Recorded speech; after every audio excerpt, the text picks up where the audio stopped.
हाँ चलो भाई, बस बस बस बस बातें नहीं। आवाज आ रही है ऑनलाइन वालों?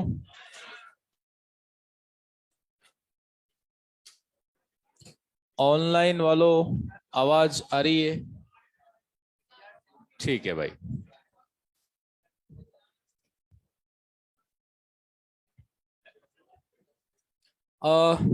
कहाँ तक पढ़ा था? से स्टार्ट करना है या कुछ बता दिया था? अच्छा अच्छा, समझा दिया था कि वो लोग लिखवाना था। अच्छा, वो डायग्राम दोनों है ना? तो देखो, हम जब पैदा, बात नहीं, हम जब पैदा हुए तो सिर्फ हम ही बाहर नहीं आए हमारे माँ के यूट्रस से। बेबी, ये गेट भी लगा दी, गेट भी। बाहर से कुंडी लगा के अंदर आ जा।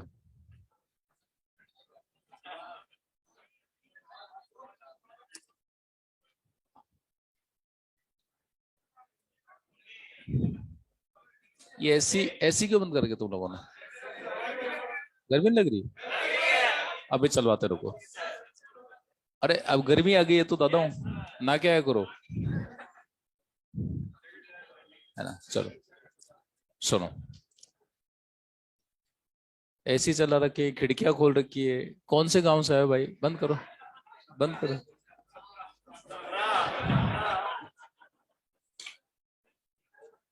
चलो, वो गांव के कट्टे नहीं होते, बात करें कि मतलब बैट मर्सिडीज में जाएंगे पर उसको वो विंडो खोल के चलाएंगे और ठंडी हवा तो बाहर आती है ना? इधर देखो, बात करें। सुनो, देखो, हम जब, बात नहीं, हम जब पैदा हुए तो सिर्फ हम ही बाहर नहीं आए हमारे माँ के यूट्रस से, हमारे साथ कुछ एक्स्ट्रा एम्ब्रियोनिक मेम्ब्रेन्स भी आई थी। लेकिन वो सिर्फ हमारा टिश्यू था, माँ का उसमें कोई कंट्रीब्यूशन नहीं होता, जो एमनियोन कोरियन एलेंटोस योगसेक था, ठीक है? क्योंकि माँ का जीनोटाइप अलग है, हमारा जीनोटाइप अलग है, हमारे एलील अलग है, माँ के एलील अलग है, और एलील के बेस पर जो मेन एंटीजन होता है वो होता है एचएलए। क्या होता है? तो हमारा एचएलए हमारे पेरेंट्स यानी मम्मी और पापा पर बात करें डिपेंड है, और माँ का नाना नानी पे, और पापा का दादा दादी पे, ठीक है? तो वो टिश्यू हमारा ही होता है, लेकिन 9 महीने तक हम उसके बिना जिंदा नहीं रह सकते थे। तो वो वाला डायग्राम तो मैंने समझा दिया था। अब मूवमेंट कैसे होता है उसमें वो समझ लो, इधर देखो।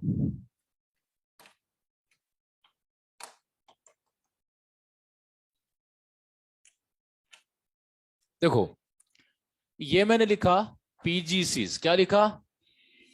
पीजीसी। पीजीसी जो है, पीजीसी फॉर्म्ड होती है, बोलो किससे formed? Due to division in, form due to division in trophoblastic cells. कौन से सेल? जोर से बोलो। Trophoblastic cell. अब मैं बताऊं क्या होगा। Now PGCs will migrate, PGCs will migrate and embedded in yolk sac membrane. अच्छा, योक सेक मेम्ब्रेन खुद क्या है? एक एक्स्ट्रा एम्ब्रियोनिक मेम्ब्रेन। क्या है? एक, जोर से बोलो। ठीक है, देखो, डायग्राम बनाया था हम लोगों ने, डायग्राम में देखो। वो ट्रोफोब्लास्ट फिलहाल सबसे बाहर वाला उसका पार्ट है कोरियन। क्या है? तो पीजीसी वहां थी, वहां से माइग्रेट करके दूसरी एक्स्ट्रा एम्ब्रियोनिक मेम्ब्रेन, यानी एक एक्स्ट्रा एम्ब्रियोनिक मेम्ब्रेन से माइग्रेट करके दूसरी एक्स्ट्रा एम्ब्रियोनिक मेम्ब्रेन योग से। लेकिन बाद में पीजीसी को याद आया, अरे यार ये तो लोअर करेक्टर है, अब ये यहां से भागेगी। अरे बोलो, अब यदि ये मेल है, क्या है ये, तो क्या होगा, और यदि ये फीमेल है तो देखो, तो क्या होगा समझना। यदि ये बात करें बच्चा मेल है तो क्या होगा। Now PGCs will migrate, now PGC will migrate and embedded in, बोलो कहां पर, सेमिनीफेरस ट्यूब्यूल। कहां पर? Seminiferous tubules in between Sertoli cell, in between. और याद रखना, इन्हीं को अब हम नया पीजीसी को नया नाम दे देंगे स्पर्मेटोगोनिया। क्या नाम दे देंगे? हाँ जी, स्पर्मेटोगोनिया। और सुनना, एट प्यूबर्टी या आफ्टर प्यूबर्टी इन स्पर्मेटोगोनिया में डिवीजन स्टार्ट होगा। भैया ऐसे ही चला देना है दो, है ना? इनमें डिवीजन स्टार्ट होगा और ये बन जाएंगे स्पर्म। क्या बनाएंगे ये? स्पर्म, ठीक है। लेकिन यदि वो बच्चा फीमेल है, फीमेल बेबी है, तो क्या होगा देखो, now PGCs will migrate and embedded in ovary, और ओवरी में अब इन्हीं पीजीसी को नाम चेंज कर कर बोल देंगे उगोनिया। क्या बोल देंगे? और एट प्यूबर्टी, हर महीने हर मेस्ट्रो साइकिल में एक ओवम यहां से बनेगा। अरे बनेगा। चलिए, तो एक बात बताओ, इन चारों का ओरिजिन किस किस का, स्पर्मेटोगोनिया, स्पर्म, ओगोनिया और ओम, इन चारों का जो ओरिजिन होगा वो होगा एक्स्ट्रा एम्ब्रियोनिक मेसोडर्म। क्या होगा? Embryonic mesoderm. अच्छा, एक्स्ट्रा एम्ब्रियोनिक मेसोडर्म तो इसलिए क्योंकि मेसोडर्म जो है ये बच्चे के बाहर की है, तो गोनाड के तो अपना भी बाहर का हुआ। अरे बोलो, तो हम इनको एक्स्ट्रा गोनाडल भी बोलते हैं। क्या भी बोलते हैं? एक्स्ट्रा गोनाडल ओरिजिन होता है, बात करें इन चारों स्ट्रक्चर्स का, स्पर्मेटोगोनिया, स्पर्म, oogonia और ओवम। तो सुनो, एक मेल है एक फीमेल है, दोनों की जो एंटायर बॉडी है वो तीन जर्मलेट से बनी, एंडोडम, एक्टोडम, मिसोडम। लेकिन वो उन सेल से बना है जो कि इनर हेड सेल थी। क्या थी वो? याद करो, ये सब मोरुला स्टेज में हो जाता है। अरे बोलो, वो जो इनर हेड सेल थी, बात करें तो उनसे तो हम बने। लेकिन मेल और फीमेल दोनों के जो गेमिट है, यानी मेल में स्पर्मेटोगोनिया से बनने वाले स्पर्म और खुद स्पर्मेटोगोनिया, और फीमेल में ओवरी के अंदर उगोनिया, और उनसे हर मंथ में रिलीज होने वाला, प्यूबर्टी से मेनोपॉज तक हर मंथ में रिलीज होने वाला ओवम, मेल का स्पर्म और फीमेल का ओवम, ये दोनों ही उसकी बॉडी में उन सेल का ओरिजिन नहीं है, क्योंकि अल्टीमेटली ये सेल उस एम्ब्रियो, उस मेल या फीमेल के बाहर से, बाहर ट्रोफोब्लास्ट, ट्रोफोब्लास्ट से योग से, योग से फिर बात करें बॉडी में आते हैं। अरे बोलो, तो याद रखना, हम ऊपर से लेके नीचे तक एंडोडर्म, एक्टोडर्म, मेसोडर्म से बने, लेकिन हमारे गेमिटी हमारे नहीं है, वो एक्स्ट्रा गोनाडल ओरिजिन के, एक्स्ट्रा एम्ब्रियोनिक है, और एक्स्ट्रा एम्ब्रियोनिक में भी मेसोडर्मल, तो एक्स्ट्रा एम्ब्रियोनिक मेसोडर्मल ओरिजिन के होता है। समझ में आ गया?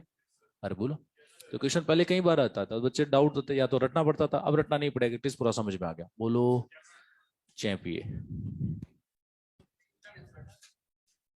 हाँ, सॉरी,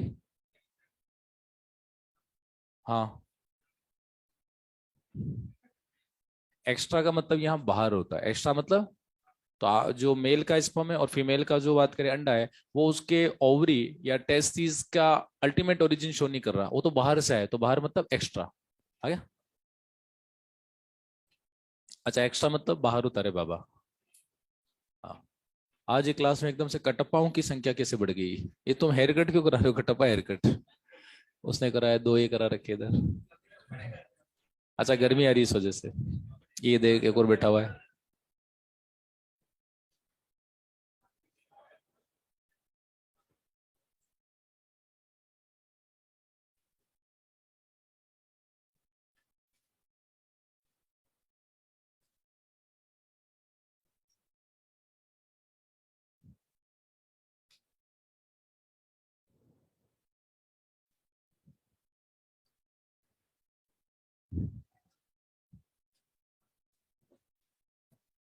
तुम क्या दोगे? जहां तक ही दे देंगे।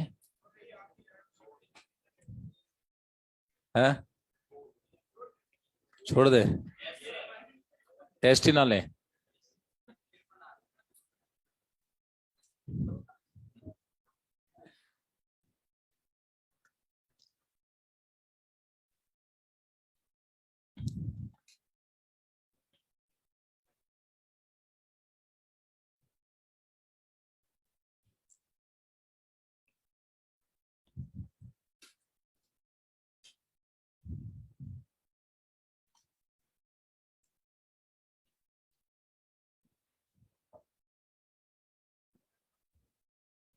कौन?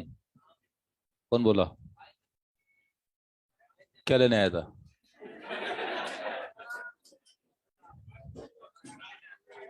उधर आना, उधर सिटी मॉल में वही मिलेंगे हम लोग। उधर ही पूछ लेना डाउट, इंटरवल होता ना, उससे पूछ लेना। चलो, लिख लिया? वेरी गुड, जल्दी लिखो।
चलो बस बाकी कर पे है ना, बहुत ज्यादा।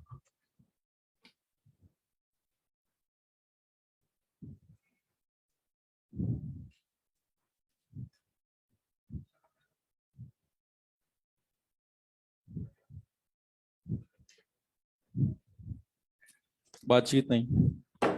चलिए अब हम लोग पढ़ेंगे सबसे पहले स्पर्मेटोजेनेसिस। क्या पढ़ेंगे? देखो, अच्छा एक बात बताओ, फीमेल में तो क्या होता है, एक दिन मेनोपॉज आ जाता है। क्या आ जाता है? जिस दिन सारे गेमेट बात करें ओवरी से रिलीज हो जाते हैं, उस दिन फीमेल का मेनोपॉज होगा। नॉर्मली वो 48 49 50 के आसपास आ जाता है, ठीक है। मेल में क्या होता है, वंस प्यूबर्टी पर उसका स्पर्मेटोजेनेसिस स्टार्ट हुआ, now it will continue till natural death. फिर चाहे वो मेल 100 साल का है कि 100,000 साल का है, उसमें स्पर्म काउंट कभी नहीं रुकता।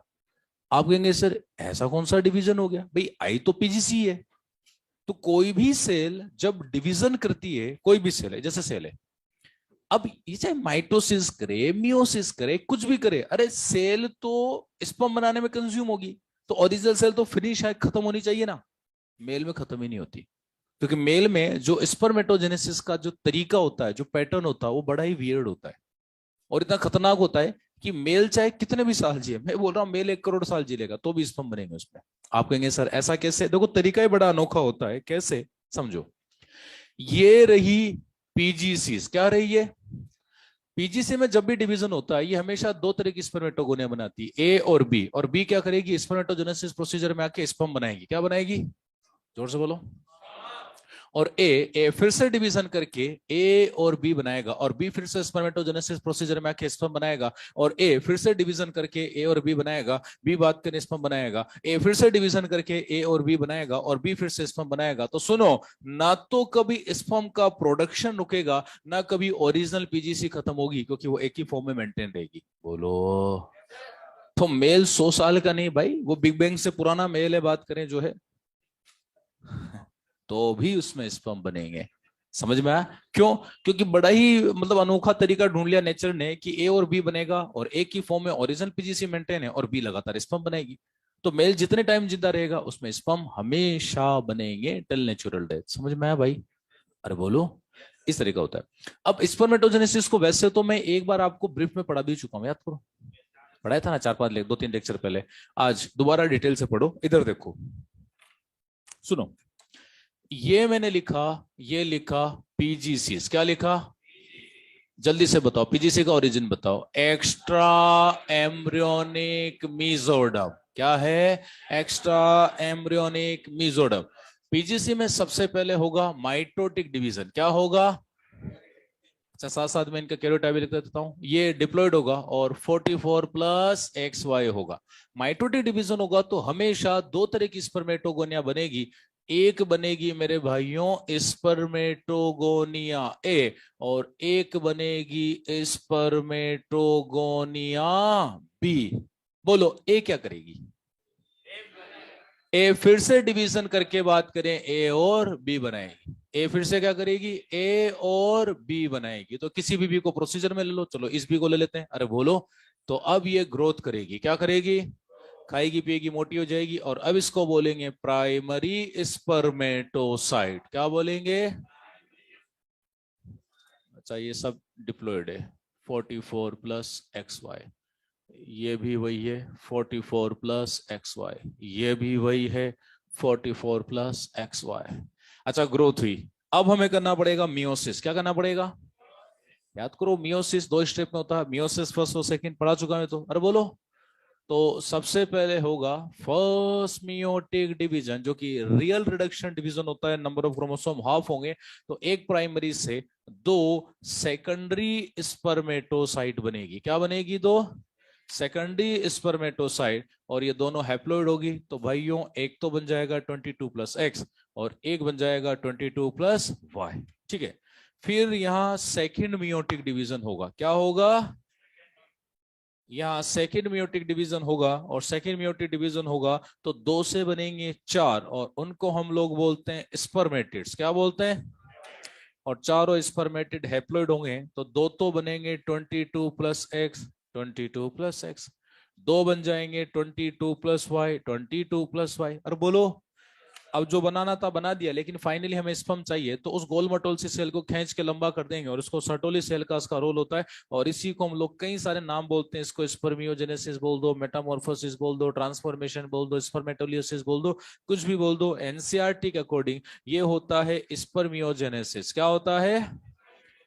और ये बन गए फोर स्पर्म। ये बात करें जो है फोर स्पर्म, और सबके सब होंगे नेचर में हैप्लॉइड। कैसे होंगे? तो दो तो बनेंगे 22 + y, 22 + y, और दो जो बनेंगे बात करें 22 + x, 22 + x। समझ में आया? तो एक बात बताओ, मेल हमेशा हेट्रोगेमिट बनाता है। क्या बनाता है? यानी दो तरह के गेमिट बनाता है, कुछ वाई क्रोमोसोम वाले, 50% एक्स क्रोमोसोम वाले। जबकि याद करो, female through out the life जितने भी गेमिट बनाएगी वो हमेशा एक्स ही बनेगा, होमोगेमिट बनेगा। अरे बोलो, तो जेंडर का डिटर्मिनेशन कौन कर रहा है? मेल। अब सुनो, यदि एक्स क्रोमोसोम वाला स्पर्म टकराया है अंडे से, तो F1 जनरेशन कौन होगी, मेल या फीमेल? हाँ, अरे फीमेल होगी ना। तो इन स्पर्म्स को बोलते हैं गाइनोस्पर्म। क्या बोलेंगे?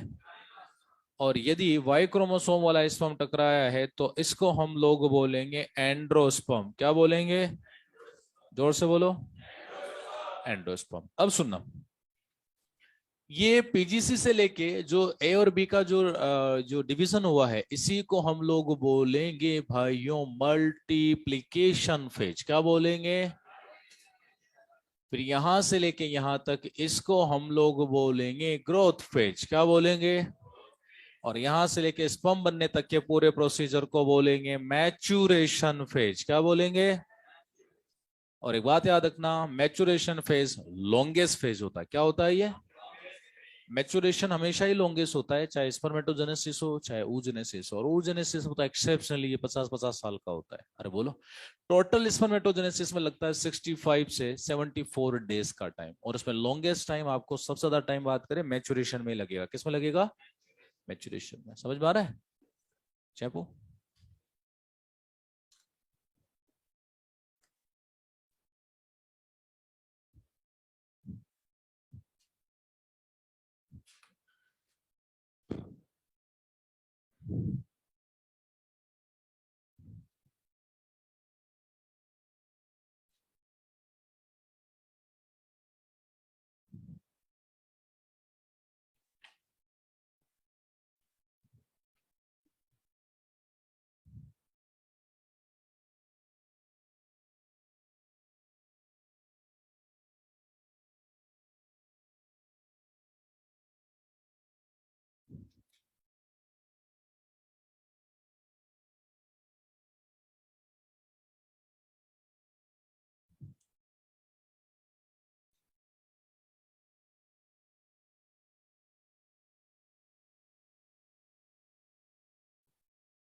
अच्छा, साथ साथ इसको भी समझ लो, एक साथ ही लिख लेना। इधर देखो, इधर देखो, पीजीसी से लेके स्पर्म बनने के पूरे प्रोसीजर को क्या बोलेंगे? स्पर्मेटोजेनेसिस। टाइम कितना लगता है इसमें? 74 डेज का टाइम लगेगा। और इस पर पीजीसी से लेके स्पर्मेटेड, सिर्फ यहीं तक का, वहां से लेके यहां तक का जो प्रोग्राम है बनने को, उसको बोलेंगे स्पर्मेटोसाइटोसिस या स्पर्मेटोसाइटोजेनेसिस। अरे बोलो। और स्पर्मेटेड से स्पर्म, स्पर्मेटेड से स्पर्म, जो जो छोटा सा पार्ट है लास्ट का, उसके चार नाम है। ट्रांसफॉर्मेशन बोल दो, स्पर्मियोजेनेसिस बोल दो, मेटामॉर्फोसिस बोल दो, स्पर्मेटोलियोसिस बोल दो। अरे बोलो, एनसीईआरटी में क्या लिखा हुआ है? स्पर्मियोजेनेसिस। इसमें इसमें सर्टोली का रोल होता है, ठीक है। दूसरा, liberation of sperm from Sertoli cells seminiferous tubule, इसको बोलते हैं स्पर्मिएशन। क्या बोलते हैं? Liberation of sperm from testis, क्या बोलेंगे? Semination. Liberation of sperm from male body, क्या बोलेंगे? Ejaculation. Entry of sperm in female vagina, क्या बोलेंगे? इंसेमिनेशन। ये पहले भी पढ़ चुके थे हम लोग। चैंपियन। हाँ, क्या हुआ?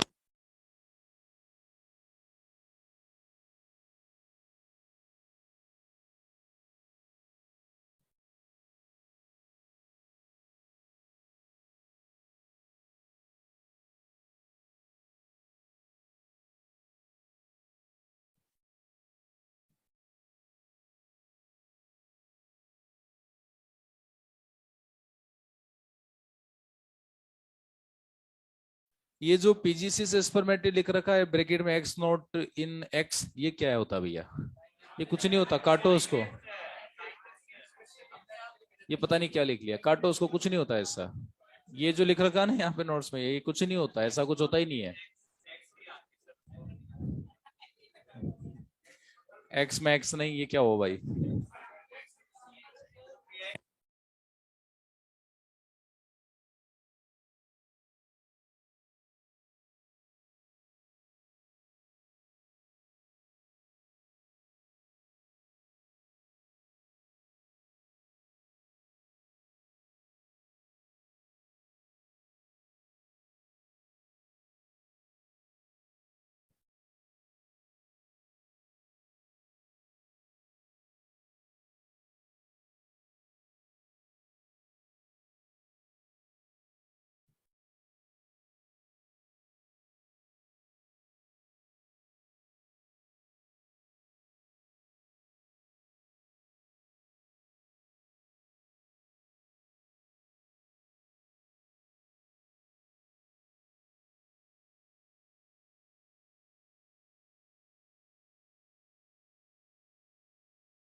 चलो लिख लिया, कोई बात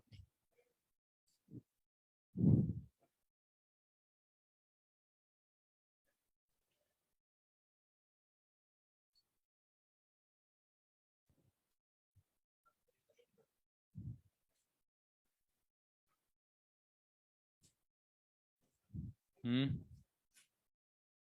स्पीको।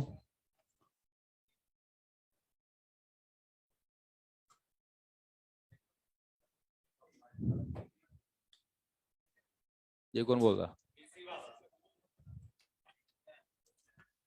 इधर इधर इधर। ओ, फोटोसिंथेसिस, इधर देखो।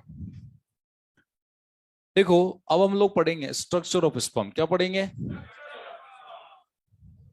पहले थोड़ा सा इसके बारे में सुन लो। इधर देखो। देखो, वैसे तो मुझे पता है कि स्ट्रक्चर ऑफ स्पर्म बहुत ही आसान है, उसमें ले देकर एनसीईआरटी बेस से आता है। लेकिन वो भी आपको एमए याद हो जाएगा, कभी डिटेल में भी आ गया तो भी हो जाएगा। एक बात बताओ, फटफट बोलते जाना, आपको सब कुछ मैंने इनिशियली लेक्चर्स में बता दिया। हमारी जो ह्यूमन जेनेटिक्स है, उसमें सेक्सुअल रिप्रोडक्शन होता है, इसीलिए तो वेरिएशन आता है। अरे बोलो। और वेरिएशन आता है तो नेचर को वेरिएशन पसंद है। तो डार्विन ने सबसे पहले बोला था, बाद में हार्डी विनबर्ग ने ये बोला कि more variation more evolution, no variation no evolution. तो सेक्सुअल रिप्रोडक्शन बात करें होगा तो वेरिएशन आएगा। और सेक्सुअल रिप्रोडक्शन का मतलब है कि फीमेल गेमेट चाहे तो अपना, बात करें, अनफर्टिलाइज अंडा ही इंप्लांट करवा सकती है। जल्दी बोलो, प्रेगनेंसी की पावर किसके पास? अंडा किसके पास? ओवरी किसके पास? पार्चुरेशन की पावर किसके पास? फीडिंग की पावर किसके पास? मैटरनल केयर की पावर किसके पास? तो फीमेल चाहे तो अपने अंडे को अनफर्टिलाइज स्टेज में ही अपने यूट्रस में इम्प्लांट कराकर मेल का रोल खत्म कर सकती है और ह्यूमन में पार्थेनोजेनेसिस हो सकती है, और यदि ऐसा हुआ तो मेल खत्म हो जाएगा और फीमेल भी फिर आगे इवोल्यूशन में आगे चली जाएगी। लेकिन याद रखना, यदि फीमेल अकेली आगे गई तो एक दिन नेचर वेरिएशन मांगेगा, और जिस दिन उसके पास वेरिएशन नहीं होगा तो फिर फीमेल भी खत्म हो जाएगी। आ गया समझ में?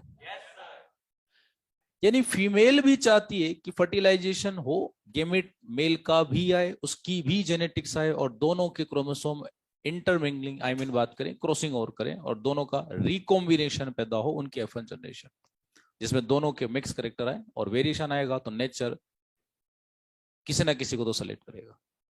ये नेचर का रूल होता है, आगे अपना डार्विन पढ़ेंगे। तो हम चाहते हैं कि सेक्सुअल रिप्रोडक्शन हो। तो एक बात बताओ, अब आपने जेनेटिक्स भी पढ़ ली, तो ह्यूमन जेनेटिक्स में साइटोप्लाज्मिक इनहेरिटेंस कौन शो करता है? फीमेल। फीमेल। अब आप खुद बता दो मेल। अरे इधर देखो, तुमको मैं आसान करके पढ़ा रहा हूं, डायरेक्ट डायग्राम बनाऊंगा तो भी समझ में आ जाएगा, पर और आसान से समझ में आएगा, बोलोगे नहीं कभी। भाई मेल को ना अपना 50% क्रोमोसोम आई मीन 23 क्रोमोसोम का एक सेट फीमेल के अंडे तक पहुंचाना है, और अंडा आपने को पता है कि ज्यादा एम्पुला में ही ट्रेवल करता है, उससे आगे पॉसिबल नहीं है। अब मेल ने क्या किया, अपने 50% ठीक है गेमिट बना लिया, स्पर्मेटेड सिस्टम बना लिया। तो आप खुद बताओ स्पर्म में क्या होना चाहिए भाई? मेल का गेमिट यदि गोल मटोल भी होता, उसमें टेल नहीं भी होती, तो भी पेनिस से उसको बात करें जो है वो वेजाइना तक तो डिलीवर कर दिया। लेकिन मेनली तो वेजाइना से फेलोपियन ट्यूब तक ही पहुंचना है। इसका मतलब सर टेल तो चाहिए। देखो सर, एक माइक्रोट्यूब्यूल ट्यूबुलिन प्रोटीन की बनी हुई एक टेल चाहिए, जिसमें 9+2 का अरेंजमेंट हो, जो सीलिया या फ्लेजिला जैसा मूवमेंट करे और खुद भागे, और उसको एक यूनिक एनर्जी दे दो, फ्रक्टोज। हमने कहा चलो ठीक है। एक बात बताओ, मेल चूंकि साइटोप्लाज्मिक इरिटेंस के लिए रेस्पॉन्सिबल नहीं होता, वो 50% क्रोमोसोम भेज रहा है। साइटोप्लाज्मिक इरिट अरे साइटोप्लाज्मिक इरिटेंस तो समझते हो ना?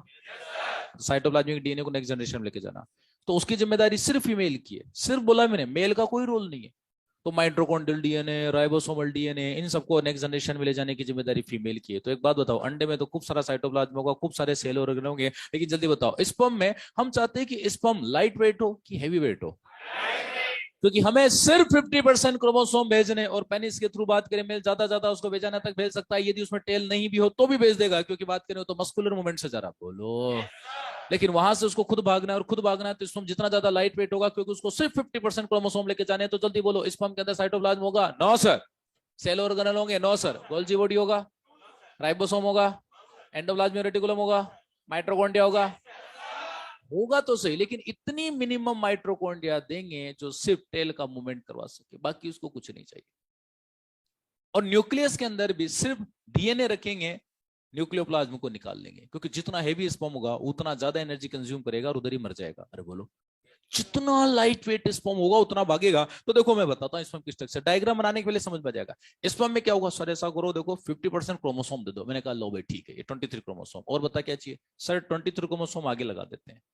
अब ऐसा करो सर, माइट्रोकॉन्ड्रिया की एक लेयर बना दो। मैंने कहा ले भाई माइट्रोकॉन्ड्रिया बना दी, और क्या चाहिए? सर फ्रक्टोज दे दो, वो तो सीमन में आ जाएगा। सर एक लंबी सी टेल बना दो जिसमें हमको भागेगी, माइट्रोकॉन्ड्रिया इसको एनर्जी देगी, उस फ्रक्टोज को लगातार क्रेब्स आएगा चला चला के। ठीक है सर, ये स्पर्म अंडे तक पहुंच तो जाएगा, लेकिन अंडे के बाहर है ना मोटी मोटी मेम्ब्रेन्स होती है, तो उनको पियर्स करने के लिए इसको बहुत सारे लाइटिक एंजाइम चाहिए। तो भाई ऐसा कर, इसके हेड पर है ना लाइटिक एंजाइम भर दो, क्योंकि एंजाइम सबसे आगे ही तो होंगे भाई, हेड के थ्रू तो एंटर करेगा अंडे में। अरे बोलो, तो सर आगे एंजाइम भर दो, बस थोड़े से एंजाइम जो अंडे की मेम्ब्रेन्स को पियर्स कर सके, डिसोल्व कर सके। ये लो। पर सर हमने तो, ये स्पर्म की स्ट्रक्चर होगी, खत्म बात। सर हमने सुना है कि मेल में स्पर्म में सेंट्रियोल भी होता है। क्या भी होता है? अब आप कहेंगे सर क्या फीमेल के पास सेंट्रियोल नहीं है? क्या है ना। तो सर वे मेल अपना सेंट्रियोल क्यों लेके जा रहा है? देखो मैं बताऊं, फीमेल का सेंट्रियोल उस दिन डिसोल्व हो जाएगा, क्योंकि फीमेल अपने अंडे को जानबूझकर सेकेंडरी साइट की मेटाफेज स्टेज में रेस करवाती है, क्योंकि उसको डर है कि यदि उसने अपना oogenesis खुद ने ही पूरा कर लिया तो फिर मेल के स्पर्म का रोल ही नहीं रहेगा, तो शायद हैप्लॉइड पार्थेनोजेनेसिस ना हो जाए। अरे बोलो भाई, मेल तो नॉन स्टॉप स्पर्म प्रोडक्शन करता है, अभी पता है 10⁻12 से 13 पर डे, क्योंकि मेल को कोई डर नहीं है किसी तरह की पार्थेनोजेनेसिस होने का, क्योंकि मेल के पास ऐसे कोई ऑर्गन ही नहीं है, कोई अडेप्टेशन ही नहीं है। फीमेल के पास सब कुछ है। तो फीमेल जानबूझकर चाहती है कि सेक्सुअल रिप्रोडक्शन ही हो, इसलिए बात करें वो सेकंड साइट के मेटाफेज स्टेज में अपने अंडे को अरेस्ट करवाकर रिलीज करवाती है, ताकि स्पर्म का टच ही उसका सेकंड मियोसिस पूरा कराएगा। जब सेकंड मियोसिस हो जाएगा, पता लगा स्पर्म के टच होने से फीमेल का सेकंड मियोसिस पूरा हो गया, और बाद में पता लगा फीमेल ने स्पर्म को अंदर लेने से मना कर दिया, मतलब बात करें तो बात करें जो है मतलब एक तरह से वो हो गया कि फीमेल ने टच भी करवा लिया अपने अंडे को स्पर्म से और बाद में स्पर्म को अंदर लेने से मना भी कर दिया। तो भैया यदि फीमेल यहाँ शाणी है तो मेल डेड शाणा है। तो मेल ने क्या किया, जैसे फीमेल के अंडे को टच किया उसका सेकेंडरी म्योटिक डिवीजन पूरा कर दिया और उसका जो सेंट्यूल था उसको भी डिसअपियर्ड करा दिया। लो भाई, अब बिना सेंट्रियोल के कोई भी सेल डिवीजन करेगी तो करेगी कैसे। तो फीमेल के अंडे की मजबूरी बन गई कि उसको पूरे स्पर्म को फेगोसाइट करना पड़ेगा और पूरा स्पर्म जब फेगोसाइट होगा तो मेल का सेंट्रियोल भी जाएगा और यही सेंट्रियोल मेल में जो स्पर्म में था यही सेंट्रियोल फीमेल के अंडे में जाने के बाद डिवीजन करके दो डॉटर सेंट्रियोल बनाएगा और आगे के पूरे डिवीजन यही करवाएगा। अरे बोलो, तो यानी फीमेल की मजबूरी बन गई कि स्पर्म को फेगोसाइट करना ही पड़ेगा। अरे बोलो, समझ में आ रहा है नहीं आया? तो स्पर्म की स्ट्रक्चर और उसकी जो इंपॉर्टेंट चीजें वो तो आपको हमें याद होगी। बात करें बच्चा क्या इसमें सर आगे एक्रोसोम, फिर बात करें नेक में थोड़ा न्यूक्लियस, फिर थोड़ा सा बात करें वो प्रोक्सिमल सेंट्रियोल और उसके बाद माइटोकॉन्ड्रिया और टेल, खत्म। इसके अलावा कुछ नहीं चाहिए। बोलो बोलो, नहीं समझ में आया? कितना आसान है भाई, मेल अपना 50% डीएनए तो भेजना चाह रहा है, अब क्रोमोसोम को उड़ के तो जाएंगे नहीं, तो पूंछ लगा दो, माइटोकॉन्ड्रिया लगा दो और अंडे को फोड़ने के लिए एंजाइम लगा दो और जेनेटिक्स मेंटेन करने के लिए सेंट्रियोल भी दे दो। बोलो बोलो बोलो, तो बस इसके अलावा कुछ नहीं होगा क्योंकि फीमेल के पास साइटोप्लाज्म है, साइटोप्लाज्म इनहेरिटेंस शो करने की जिम्मेदारी उसी की होती है। आप लोगों ने जेनेटिक्स पढ़ी ली, अरे बोलो, तो कितनी आसान स्ट्रक्चर होती है इसमें की, बेटे बेटे रटते रहते हो। इधर देखो, चलो बाकी का डिटेल सब और पढ़ लेते हैं। इधर देखो, अब आप लोग बोलना मैंने पढ़ा दिया। ये सबसे आगे की तरफ स्पर्म के हेड में कुछ बात करें लाइटिक एंजाइम भरे होते हैं, ये होता है एक्रोसोम। क्या होता है? और इसके चारों तरफ प्लाज्मा मेम्ब्रेन होगी, क्या होगी? तो दो मेम्ब्रेन बन जाती है, प्लाज्मा मेम्ब्रेन और एक्रोसोम की मेम्ब्रेन, ये बन गई भाइयों दो मेम्ब्रेन। क्या बन गई ये? और दोनों मेम्ब्रेन को मिलाकर हम लोग बोलेंगे गेलिया कैपेटिस। क्या बोलेंगे? क्या बोलेंगे? फिर क्या होता है यहाँ पर कुछ सेकेंडरी बात नहीं, सेकेंडरी प्रोटीन फाइबर होते हैं जिसको हम लोग बोलते हैं परफोराटोरियम। क्या बोलेंगे? ये सेकेंडरी प्रोटीन फाइबर्स होते हैं और याद रखना ये सेकेंडरी प्रोटीन फाइबर क्या काम करेंगे। इधर देखो, देखो ये सपोज अंडा है और ये स्पर्म इसको फोड़ रहा है, तो स्पर्म अंडे की मेम्ब्रेन्स को जो पियर्स करेगा, तोड़ेगा, डिजोल्व करेगा, तो स्पर्म का हेड है ना थोड़ा रिजिड होना चाहिए। क्या होना चाहिए? क्योंकि जो लूज रहेगा अंदर एंटर ही नहीं कर पाएगा। अरे बोलो, तो ये परफोराटोरियम स्पर्म के हेड को रिजिड बना देते हैं वाइल पेनिट्रेशन टू साइट। अरे बोलो, ठीक है। फिर वहां पर क्या होगा, नीचे अब आ जाएगा न्यूक्लियस। कौन आ जाएगा? कौन आ जाएगा? और जो न्यूक्लियस होता है, अब एक बात बताओ, चलो न्यूक्लियस के अंदर बात करें डीएनए तो होगा ना कि उसको भी निकाल के फेंक दिया, फिर भेजोगे किसको? अच्छा, तो ये न्यूक्लियस है, चलो आप ही लोग ही बताना, मैं उतना ही लिखूंगा। ये न्यूक्लियस है तो न्यूक्लियस के अंदर क्रोमेटिन यानी डीएनए होगा। बोलो बोलो, न्यूक्लियोप्लाज्म होगा ना? फीमेल के पास सब कुछ है, वहीं से ले लेंगे। अरे बोलो, लेकिन हिस्टोन प्रोटीन होगा। अरे होगा, क्योंकि आपने यदि हिस्टोन को हटा दिया तो डीएनए डीएनए कर जाएगा। अरे बोलो, तो सुनो, हिस्टोन जरूरी है लेकिन मैं बोल रहा हूं हिस्टोन भी हटाना पड़ेगा। सर क्या बात कर रहे हो, हिस्टोन हटा देंगे तो डीएनए डीजेनरेट कर जाएगा? कोई ना, हिस्टोन को रिप्लेस करेंगे। क्या करेंगे? एक दूसरा प्रोटीन लगाएंगे जो वही काम करेगा जो हिस्टोन करता है और उसका नाम होता है प्रोटामीन। क्या नाम होता है? तो एक तो क्रोमेटिन होगा और साथ ही साथ बात करें जो है प्रोटामीन प्रोटीन होगा और प्रोटामीन प्रोटीन वही काम करेगा जो हिस्टोन करता है। आप कहेंगे सर जब काम वही करना था तो उसको हटाया क्यों? मैं बताऊं, हिस्टोन हैवी मोलिकुलर वेट का होता है। तो आप कहोगे सर ओ भाइयों रुको, सोचो ह्यूमन जेनेटिक्स कितनी एक्यूरेट है कि मोलिकुलर वेट का भी ध्यान रख रहे हैं उस स्ट्रक्चर का जो कि वाइटल है। क्योंकि बिना स्टोन के बात करें डीएनए डी नेचर्ड कर जाएगा। कोई ना, आवाज तो आ रही है, चुपचाप सुनो।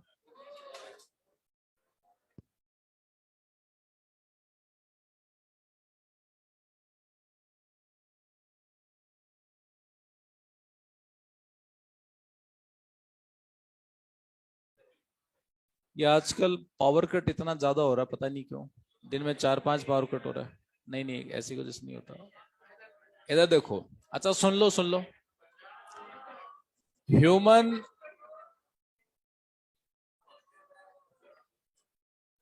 हाँ हाँ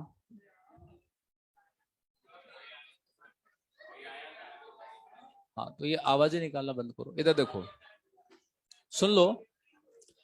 देखो, ह्यूमन जेनेटिक्स इतनी ज्यादा एक्यूरेट होती है कि हम लोग वो प्रोटीन रिप्लेस कर रहे हैं जो कि वाइटल है डीएनए के लिए, तो हमने उसको रिप्लेस किया। तो एक बात बताओ मेरे भाइयों, बाकी सेल ऑर्गेनल की तो आप सोच भी नहीं सकते कि जब आप वाइटल प्रोटीन के मोलिकुलर वेट का ध्यान रख रहे हो, तो बाकी सेल ऑर्गेनल तो सोच भी नहीं सकते। और एक्स्ट्रा साइटोप्लाज्म, हाँ।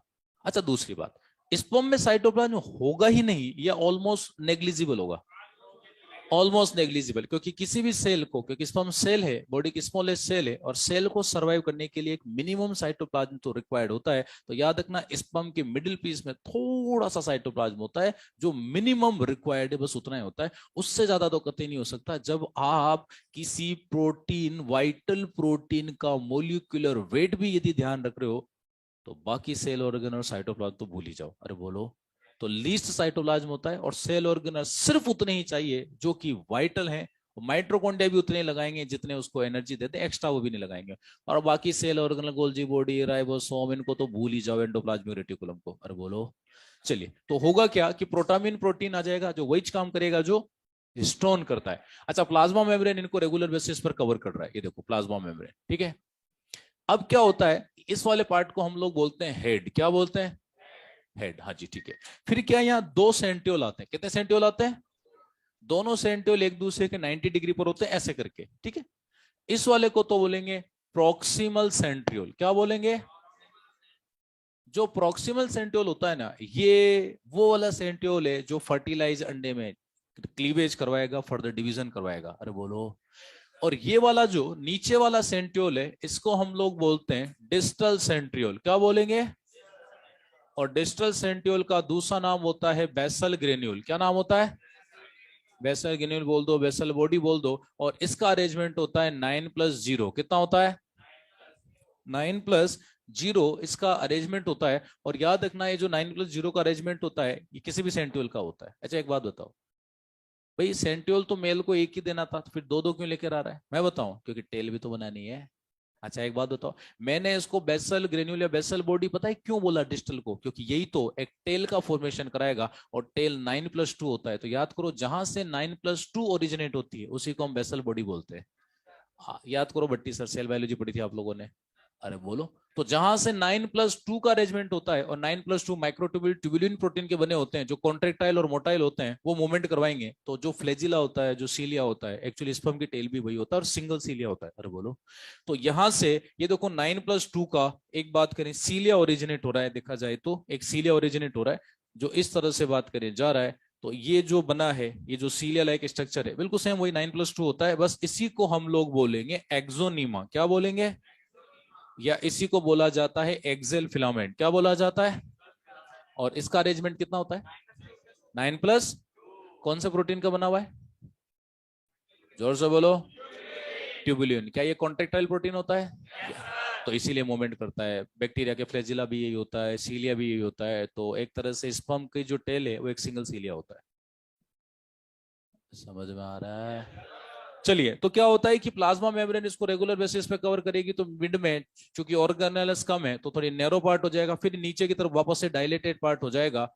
डायलेटेड पार्ट, मिडिल पीस, अभी पढ़ाता हूं उसको। अच्छा सुनना, मिडिल वाला पार्ट जो थोड़ा सा बात करें नेक की फॉर्म में, और इसको हम लोग नेक ही बोल देंगे। क्या बोल देंगे? नेक ही बोल देंगे। और ये वाला पार्ट है, अब सुनना, दो सेंट्रियोल तो है, प्रोक्सिमल सेंट्रियोल, तो ये वो सेंट्रियोल है जो अंडे के अंदर जाकर फर्दर डिवीजन कराएगा। यानी बिना बिना बात करने प्रोक्सिमल सेंट्रियोल के फीमेल का अंडा डिवीजन नहीं कर पाएगा, उसकी मजबूरी बन जाएगी पूरे स्पर्म को फेगोसाइट करना। डिस्टल सेंट्रियोल एक्सोनिमा बनवाता है, इसलिए मेन काम इसका बात करें सिर्फ एक्सोनिमा बनाना होता है। लेकिन पता है क्या, स्पर्म में एक तीसरा सेंट्रियोल भी होता है। इस मिडिल पीस के नीचे की तरफ एक तीसरा सेंट्रियोल होता है, जिसको हम लोग बोलते हैं रिंग सेंट्रियोल। क्या बोलते हैं? या इसी को हम लोग बोलते हैं एन्युलस रिंग। क्या बोलेंगे? या इसी को बोला जाता है जेनसन्स रिंग। क्या बोला जाता है? लेकिन इसका फंक्शन अननोन है, आज दिन तक किसी को भी इसका फंक्शन नहीं पता। आप में से आगे जाके कोई बहुत बड़ा साइंटिस्ट बन जाए, किसी को पता लग जाए, तो भाई मुझे बता देना, ठीक है ना? तो हम भी पढ़ना शुरू कर दें। पीछे वालों, पीछे वालों, साइंटिस्ट बन जाओ तुम, कभी बात करें तो बता देना, बात करें। अच्छा रिसर्च कर रहे हो तुम तो, चलो ठीक है। चलिए इधर देखो बात। हाँ, किसी को भी रिंग सेंट्रियोल या एनुलस या जेनसेंस रिंग का फंक्शन नहीं पता, नोबडी नोस। अब इधर देखो भाइयों, इधर इधर इधर इधर, ये जो एक्सोनीमा है इसका खुद का अरेंजमेंट बताओ। 9+2 कितना है? तो पता है क्या होता है, यू मानो, ए इधर देखो, ये जो डस्टर है इसको मानो कि एक्सोनीमा है, टेल है, ठीक है, कॉन्ट्रेक्टाइल मोटाइल होता है, लेकिन मैं इसको ऐसा करके काटूं तो मुझे 9+2 का अरेंजमेंट मिलेगा। मिलेगा। अब क्या होता है, ये जो मिडिल पीस वाला पार्ट है यहां से लेके यहां तक, इस मिडिल पीस वाले पार्ट में इस एक्सोनिमा के चारों तरफ 9 सॉलिड प्रोटीन फाइबर होते हैं, ऐसे पिंजरे के फॉर्म में, 1 2 3 4 5, जैसे मेरी 5 फिंगर है, इसको 9 इमेजिन करो और पूरे मिडिल पीस को कवर करेंगे, ऐसे पिंजरे की फॉर्म में 9 सॉलिड प्रोटीन फाइबर इसको चारों तरफ से कवर करेंगे। तो चलो मैं कलर चेंज कर देता हूं ताकि आप लोग उसको डिफ्रेंशिएट कर सको, ग्रीन कलर से बना देता हूं। ये 1 2 3 4 5 6 पीछे मान लो, 7 8 9 आगे की तरफ मान लो, चारों तरफ से ऐसे पिंजरा, अरे बोलो। तो मैं नोमेनक्लेचर भी कर देता हूं, ये है 9 outer most solid protein fibre. अब एक बात बताऊं, इनको बोला करो मेरे को सारा याद है, डॉक्टर किसको बनना है? तो बोलेगा कौन? हाँ तो फिर बोलो ना, क्या लिखा मैंने ये? बहुत बढ़िया, है ना। चलिए अच्छा एक बात बताओ, 9 outer most solid protein fibre भी लगा दिए तो बाहर हो गए 9, और 9 के अंदर है 9+2। आ रहा समझ में? और तीसरा, अब यहां माइट्रोकॉन्ड्रिया लगानी, क्या लगानी है? तो माइट्रोकॉन्ड्रिया लगानी तो क्या है, माइट्रोकॉन्ड्रिया इन 9 के भी बाहर की तरफ होता है, और इन 9 को भी बाहर से, पिंजरे को भी सबसे बाहर से स्पाइरल फॉर्म में कवर करता है। कैसे कवर करता है? अब इस बंडी डायग्राम में स्पाइरल बनेगा नहीं, समझ जाना, रेड कलर से मैं माइट्रोकॉन्ड्रिया की लेयर बना रहा हूँ। ये ऐसे करके बात करें जो है ना, ये माइट्रोकॉन्ड्रिया की मानो की लेयर है, और जो स्पाइरल फॉर्म में बात करें, सबसे बाहर की तरफ से बात करें, 9 आउटर मोस्ट सॉलिड को भी कवर कर रही है, यानी सबसे बाहर माइट्रोकॉन्ड्रिया की स्पाइरल लेयर, फिर 9 ऐसे सॉलिड प्रोटीन फाइबर, फिर बीच में एक्सोनिमा। समझ में आ रहा है? तो रेड कलर से जो है इसको हम लोग बोलेंगे ये है माइट्रोकॉन्ड्रिया, क्या है ये? और इसी को हम लोग बोलते हैं नेबेन कर्न शीट। क्या बोलेंगे? जोर से बोलो। अच्छा एक बात बताना, स्पर्म में साइटोप्लाज्म होगा कि नहीं होगा? थोड़ा सा होगा, चिन्ना सा होगा, और ये चिन्ना सा भी जो होता है ना वो मिडिल पीस में होता है, और इसकी पतली सी लेयर होती है, क्योंकि किसी भी सेल को एग्जिस्ट करने के लिए एक मिनिमम साइटोप्लाज्म तो चाहिए। तो याद रखना, मिडिल पीस में एक साइटोप्लाज्मिक लेयर होगी, और इसी साइटोप्लाज्मिक लेयर को हम लोग बोलेंगे मैनचेट। क्या बोलेंगे? क्या बोलेंगे? मैनचेट। आ रहा समझ? ऐसा इसी से मिलता जुलता वर्ड आता, फोरचेट। वो कहां पढ़ा था हम लोगों ने? फीमेल का जो बात करें लेबिया माइन हो रहा है, उसका लोअर फ्यूज पार्ट फोरचेट है, और मेल में बात करें मिडिल पीस में लिटिल जो कंसंट्रेशन है, थोड़ा सा एक लेयर है, बात करें साइटोप्लाज्म की, उसको बोलते हैं मैनचेट। क्या बोलते हैं? और ये जो ब्लैक कलर से है ये है प्लाज्मा मेम्ब्रेन। क्या है ये? अब इधर देखो, इस वाले पार्ट को यहां से लेके यहां तक, इस वाले पार्ट को हम लोग बोलेंगे मिडिल पीस। क्या बोलेंगे? और मिडिल पीस को ही बोला जाता है एनर्जी चैम्बर। क्या बोला जाता है? ये बहुत पहले क्वेश्चन आया था, एनर्जी चैम्बर किसको बोलते हैं, ये बच्चों जैसा क्वेश्चन है, माइटोकॉन्ड्रिया वाला पार्ट, इसलिए एनर्जी चैम्बर बोलेंगे। चलिए उसके बाद पता ही क्या होता है, इधर देखो, ये जो ग्रीन कलर के फाइबर है इनका नंबर कितना है? 9। कितना है? तो इन 9 में से, वो इधर देखो, इन 9 में से 2 प्रोटीन फाइबर थोड़े नीचे तक आ जाते हैं, और नीचे कहां तक, ये टेल वाले पार्ट तक भी आ जाते हैं, थोड़ा सा नीचे।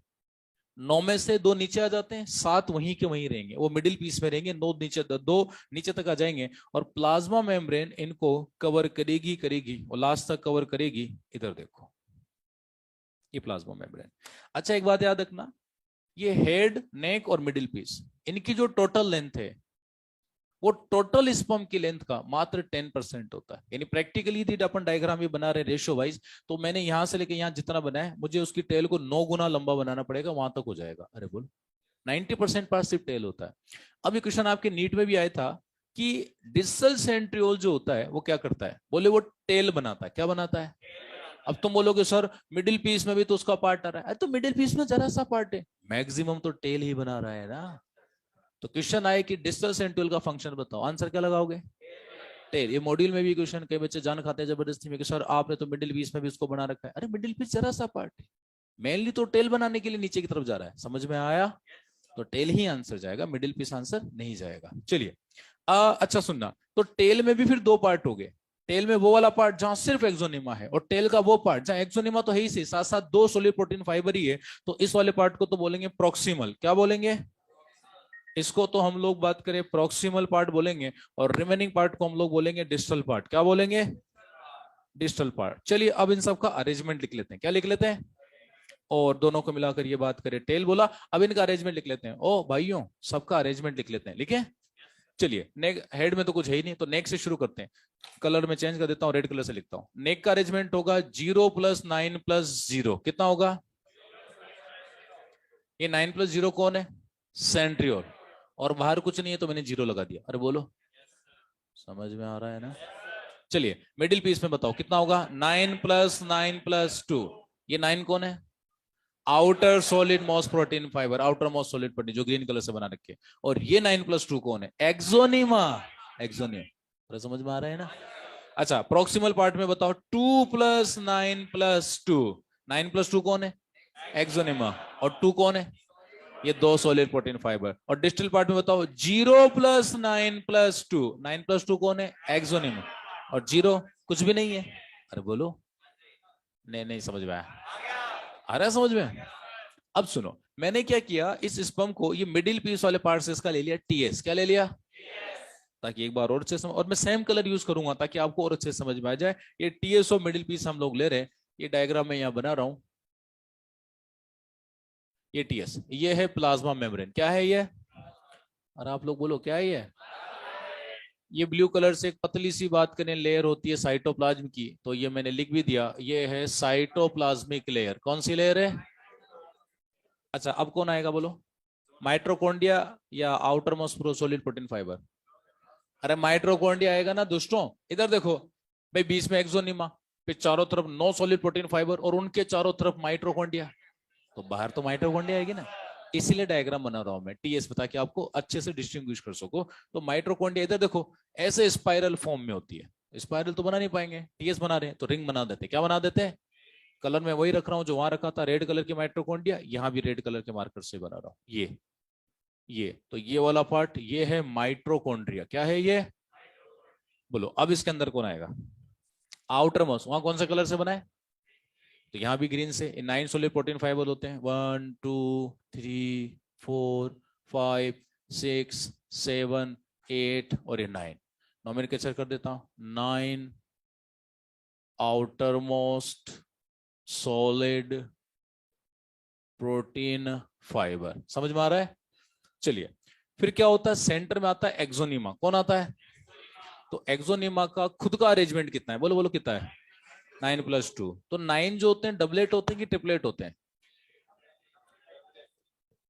जो सीलिया आप लोगों ने सेल बायो में पढ़ा था, तो उसमें जो ट्रिपलेट डबलेट होते हैं, और सेंटर वाले सिंगलेट होते हैं।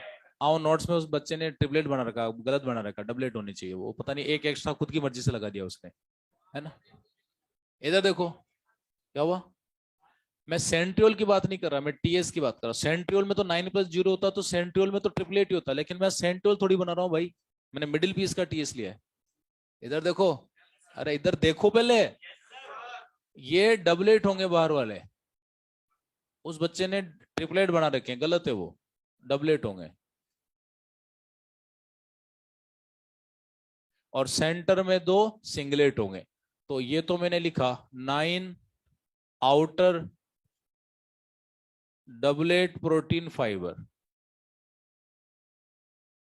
ये लो फिर लाइट गए। बस बस बस, अपना अपने वो मत शो करो, बचपन में जो तुमको मिले थे संस्कार है ना, थोड़े आदमी बने रहो, मनुष्य बने रहो। बीच बीच में याद आता है कि हमारे अंदर जानवर वाली जीन भी है। सांड भी हमारा एंसेस्टर था, है? थोड़ी थोड़ी देर में याद आता है ना तुम लोगों को कि नहीं, हम मनुष्य थोड़ी है। लाइट जाते हैं हमारे अंदर से, क्राई डू चेट, cry do dog, cry do सांड वाले सिंड्रोम बाहर आएंगे। हाँ, 5th क्रोमोसोम नहीं, सारे क्रोमोसोम की टर्मिनल आल टूट जाएगी। बात करें रेसिप्रोकल ट्रांसलोकेशन, इन्वर्जन, सब कुछ हो जाएगा। पैरासेंट्रिक, पेरिसेंट्रिक, पूरा म्यूटेशन होगा तुम्हारे अंदर। लाइट आते वापस मनुष्य बन जाते हो, लाइट जाते एकदम से जानवर वाले जीन एक्सप्रेस हो जाते हैं। थोड़े आदमी बने रहो। इधर देखो दुष्टों, 9 outer most solid protein fibre और सेंटर में होते हैं इनर दो इनर सिंगलेट प्रोटीन फाइबर, और इन दोनों को मिलाकर ये हो गया अरेंजमेंट। क्या हो गया? Arrangement of axoneme. और एक्सोनिमा का अरेंजमेंट होता है 9+2। कितना होता है? और ये ओवरऑल हम लोगों ने बनाया टीएस ऑफ मिडिल पीस। क्या बनाया? समझ में आया? अरे हाँ ना तो बोलो। बड़ा आसान है, बात करें। चलिए, कोई डाउट हो तो पूछिए पहले। ऑनलाइन वालों, तुमको कोई डाउट हो तो तुम पूछो, है ना? ऑनलाइन वालों कोई डाउट हो तो पूछो, नहीं है तो फिर चैपो, चैपिए।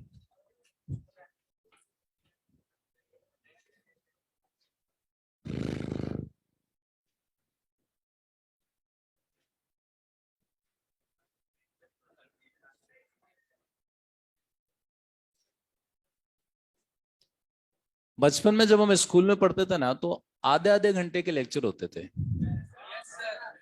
है ना? और उसमें 2 घंटे के बाद फिर वो रेसेस हो जाती थी, जिसमें हम आधे घंटे को 1 घंटे का बना देते थे। टिफिन खाते नहीं थे, वो पूरे ग्राउंड में भाग भाग के खाते थे, है ना? हम्म।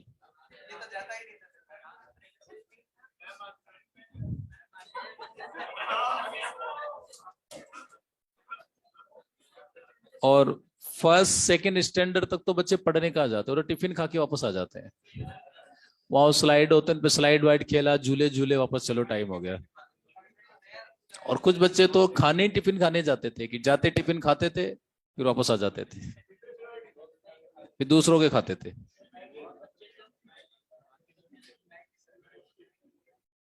पीछे वालों, अब तो तुम्हारे बच्चे जाते होंगे।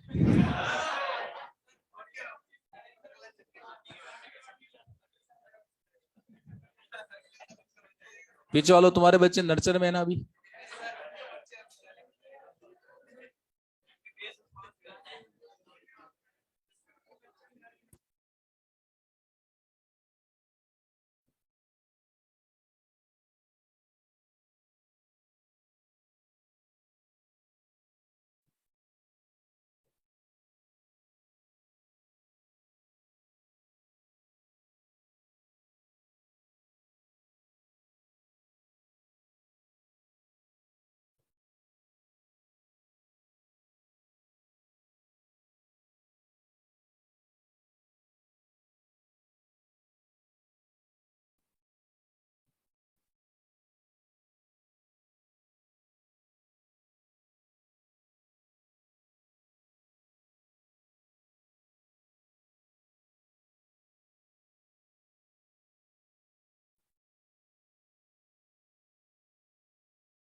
हाँ भाई, पढ़ा लिया। बहुत बढ़िया।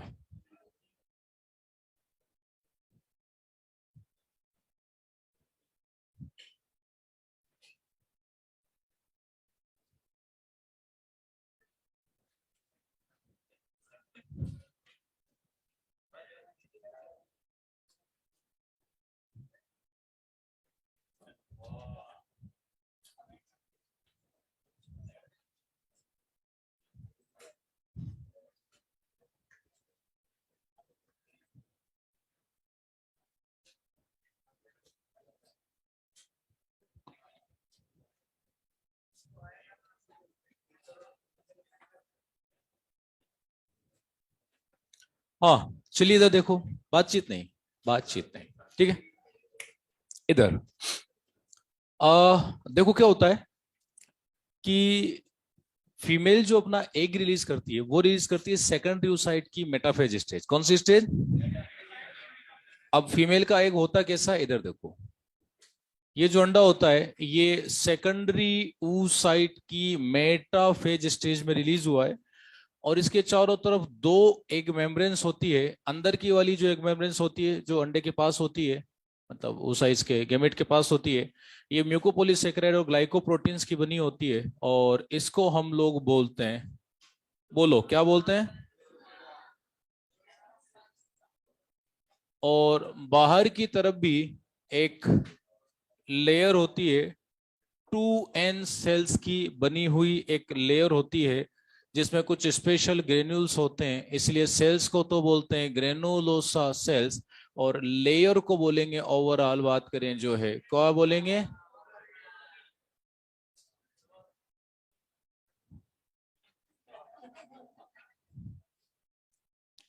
अब सुनो। हाँ, लेयर को बड़े ही शानदार तरीके से बोलते हैं। देखो अंदर वाली जो लेयर है उसको बोलेंगे जोना पेलुसिडा। क्या बोलेंगे? लहजे के साथ, जोना पेलुसिडा। और बाहर, बाहर वाली को बोलेंगे कोरोना रेडिएटा। क्या बोलेंगे?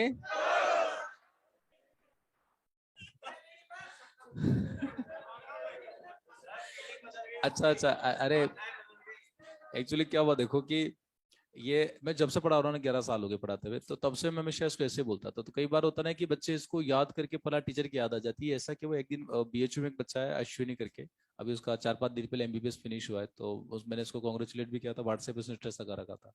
तो उसको शायद मैंने 16 में पढ़ाया था, तो वो यहाँ इसी बिल्डिंग में था, अचीवर में। तो वो एक दिन मैं यहाँ अपने, हाँ वो ये रूम, ये अपना गेट नंबर 2 है, वहाँ मैं गाड़ी पार्क करके अंदर आ रहा, तो 2 बजे भागा भागा, सर सर सर सर। मैंने कहा भाई शाम को 5:30 बजे आना काउंटर पे, वहाँ डाउट वहाँ सोल्व करेंगे।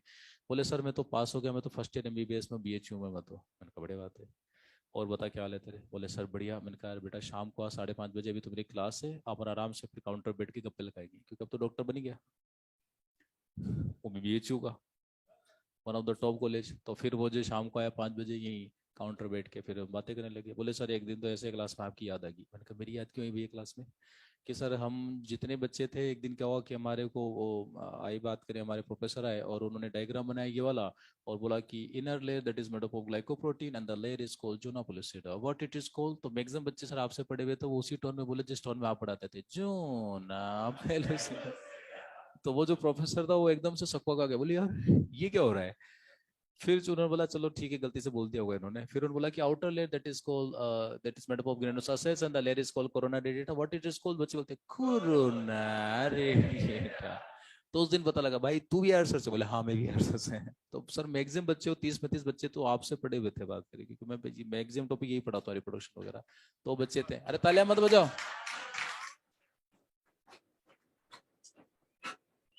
तो 5 महीने बाद तुम लोग भी किसी मेडिकल कॉलेज में बैठे होंगे, और तुम्हारे फर्स्ट ईयर में टॉपिक आएगा, तो तुम जैसे एम्स दिल्ली में बैठे हो सब, और वहां पर ये टॉपिक आएगा, तो फिर जैसे तुम्हारे प्रोफेसर पढ़ाएंगे तो वही सेम पढ़ाएंगे, तो तुम भी ऐसे बोलोगे जो ना पहले। तो जो ऐसे बोलेगा सब एक दूसरे बोले भाई तू भी आरसर से? बोले हाँ मैं भी आरसर से। तू कौन सी बिल्डिंग में था? बोले मैं समुन्नत में था। तू? बोले मैं सत्यार्थ में था। और तू बोले मैं भी सत्यार्थ में था, तू कौन सा में था, बोले मैं वाई में था, तू बोले मैं एक्स में था। और यार अपने रूम तो आसपास ही लगते थे, बोले हाँ हाँ याद आया मेरे को बात करे कुछ कुछ, हाँ हाँ हाँ भैया आप भी इसी में थे, हाँ।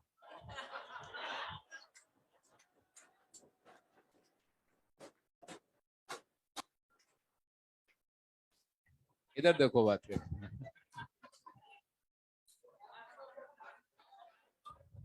देखो क्या होता है, ये दो लेयर होती है। सुनना, बातचीत नहीं, अरे बातचीत नहीं रहे। एक्चुअली जो स्पर्म होता है उसका जो हेड होता है जिसमें एक्रोसोम होता है, एक्रोसोम में बहुत सारे लाइटिक एंजाइम होते हैं और ये इन्हीं मेम्ब्रेन्स को फोड़ने में काम आता है। अंदर वाली का नाम बोलो, जोना पेलुसिड। बाहर वाली का नाम बोलो, कोरोना रेडिएटा। तो जो कोरोना रेडिएटा है वो 2N सेल्स की बनी हुई लेयर है। किसकी बनी हुई लेयर है? और जो जोनापोलिसिड है वो किसकी बनी होती है? ग्लाइकोप्रोटीन और म्यूकोपोलिसेकेराइड। अरे बोलो। चलिए, अब देखो क्या होता है, देखो कि स्पर्म का जो हेड होता है जिसके अंदर एक्रोसोम होता है, क्या होता है? ये वास्तव में गोल्जी बॉडी कॉम्प्लेक्स से बना है। किससे बना है? क्योंकि याद करो, स्पर्म स्पर्मेटिड से बना है। तो स्पर्मेटिड से जब स्पर्मियोजेनेसिस हो रहा था तो स्पर्मेटिड के गोल्जी बॉडी ने पास के लिए बहुत सारे लाइटिक एंजाइम बना दिए जो इन मेम्ब्रेन्स को पिरस करने में काम आएंगे। तो ये होते हैं, बात करें जो है गोल्जी बॉडी। क्या होते हैं ये? तो गोल्जी बॉडी कॉम्प्लेक्स से बने और ये शो करेंगे भाइयों एक्रोसोमल रिएक्शन। क्या शो करेंगे? और याद रखना, ये एक्रोसोमल रिएक्शन मेल जेनाइटल में नहीं होगी क्योंकि एक्रोसोम के चारों तरफ मेल की एपिडिडाइमिस की सेल्स ने कोलेस्ट्रॉल की लेयर बना दी थी, इसलिए पूरे मेल जेनाइटल में वो एक्रोसोमल रिएक्शन शो नहीं करते। तो ये एक्रोसोमल रिएक्शन कहां पर होगी? फीमेल में। कहां पर होगी? और ये जितने भी एंजाइम होते हैं सबको कलेक्टिवली हम लोग बोलते हैं स्पर्मलाइसिन्स। क्या बोलते हैं? स्पर्मलाइसिस एंजाइम होते हैं और सबके सब एंजाइम होते हैं नेचर में हाइड्रोलाइटिक। कैसे होते हैं? और ये मेनली 3 एंजाइम होते हैं। एक होता है हायालुरोनिडेज। क्या होता है? और एक होता है, बात करें जो है, कोरोना पेनेट्रेटिंग एंजाइम। क्या होता है? और एक का नाम होता है प्रोएक्रोसिन। क्या नाम होता है?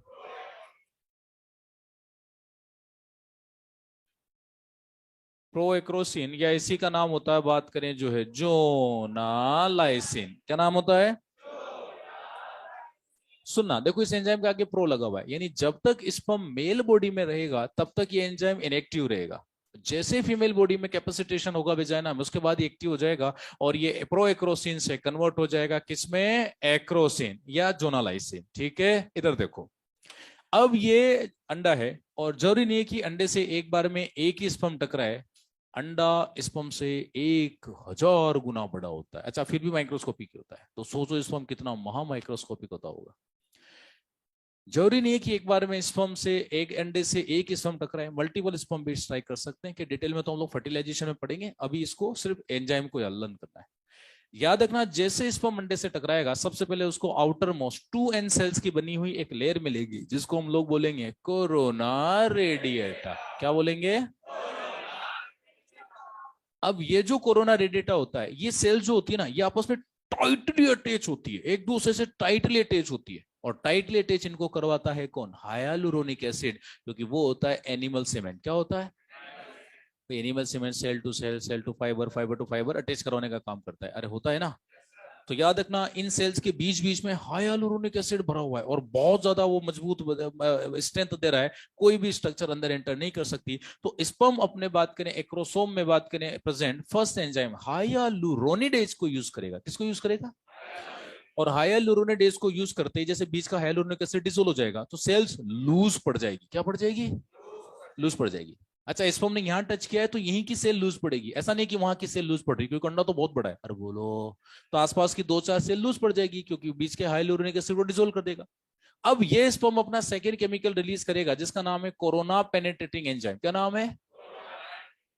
और ये सेकंड जो एंजाइम है वो क्या करेगा? इन कोरोना रेडिएटा की सेल्स को डायरेक्टली किल करेगा, मार देगा। इतना खतरनाक केमिकल है कि इन सेल को मार देगा और आसपास की 2-4 सेल जो है वो मर जाएगी। और ये स्पर्म अब टच करेगा किसको? Zona pellucida. किसको टच करेगा?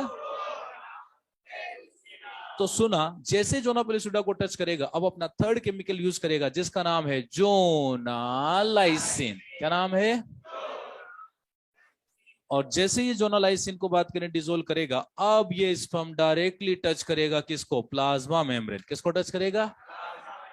तो ये तीन एंजाइम जो होते हैं वो अंडे की जितनी भी आउटर लेयर्स थी जिनको हम एग मेम्ब्रेन्स बोलते हैं उनको डिसोल्व करवाने में हेल्प करेगा। और एक बार जैसे स्पर्म अंडे की प्लाज्मा मेम्ब्रेन को टच करेगा अंदर की तरफ सिग्नल जाएगा सेकंड ड्यूसाइड की मेटाफेज स्टेज पे, मेटाफेज पे स्टेज पे ये अटका हुआ था, फटाफट मेटाफेज प्रमोटिंग फैक्टर बनेंगे, तुरंत एनाफेज प्रमोटिंग कॉम्प्लेक्स में कन्वर्ट होंगे, सेकंड म्यूटेट डिवीजन पूरा हो जाएगा और इसका सेंट्रियोल डिसअपीयर हो जाएगा। फिर पूरा स्पर्म अंडे के द्वारा फेगोसाइट होगा और एंटायर स्पर्म अंदर आएगा और स्पर्म की केवल दो स्ट्रक्चर बचेगी, बाकी सब डिसोल्व हो जाएगी। और वो है एक तो न्यूक्लियस और एक है प्रॉक्सिमल सेंट्रियोल।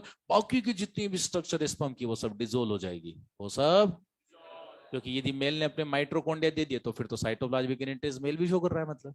तो याद रखना बाकी सब डिसोल्व हो जाएंगे, कुछ नहीं बचेगा, सिर्फ प्रॉक्सिमल सेंट्रियोल और न्यूक्लियस बचेगा। समझ में आया? अरे समझ में आया? तो ये होता है, बात करें इस फॉर्म में इस तरह से, ठीक है। तो डायग्राम बना लो, फिर इन इन एंजाइम्स के बारे में एक एक लाइन लिखवा देता हूँ, वो लिख लेना, बात करें इसमें। बनाओ फटाफट, मेक इट फास्ट।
चलो लिखो, इन स्ट्रक्चर्स के बारे में एक एक लाइन लगा के नीचे लिख लो। वैसे तो आपके लिखा पर ऑनलाइन वाले भी लिख लेंगे, है ना। ऑनलाइन वाला टेंशन में तो जो लिखवा रहा हूं बस यही नोट्स है, और जो एक्स्ट्रा लिखवा रहा हूँ वो एक्स्ट्रा लिखा हुआ है। लिखो हायालुरोनिडेज के नीचे लिखो इट डिजोल्व हायालुरोनिक एसिड।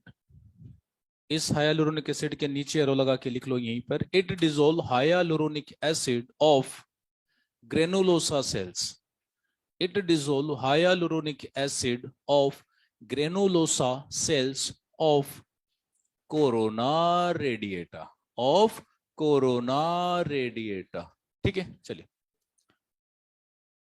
अगला कोरोना पेनिट्रेटिंग एंजाइम के बारे में लिखो it directly kills it directly kills granulosa cells of it directly kills granulosa cells of corona radiata. It directly kills granulosa cells of corona radiata. Third enzyme acrosin के बारे में लिखो. It dissolve Zona pellucida. It dissolve Zona pellucida. Very good. अब बाकी की जो important structures थी उनके बारे में भी एक एक लाइन लिख लो. हेडिंग डालो परफोराटोरियम. परफोराटोरियम अभी इस फॉर्म में पढ़ा था ना, सेकेंडरी प्रोटीन फाइबर जो होते हैं. Write down. परफोराटोरियम के बारे में लिखो.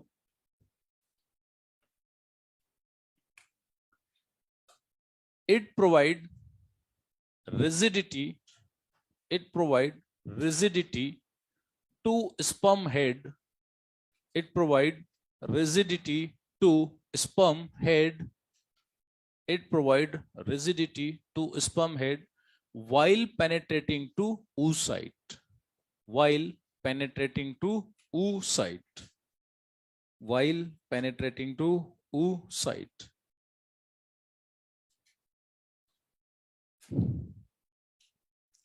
प्रॉक्सिमल सेंट्रियोल के बारे में लिखो. लिखो प्रॉक्सिमल सेंट्रियोल डैश लगा के लिखो. प्रॉक्सिमल सेंट्रियोल इसके बारे में लिखो. याद करो ये सबसे इंपॉर्टेंट स्ट्रक्चर है, इसके बिना क्लीवेज ही नहीं होगा फीमेल के अंडे के. अरे बोल तो लिखो. It start cleavage. It start cleavage in fertilized egg. It start cleavage in fertilized egg. In fertilized egg. अगला लिखो डिस्टल सेंट्रियोल. इसके बारे में लिखो. डिस्टल सेंट्रियोल के बारे में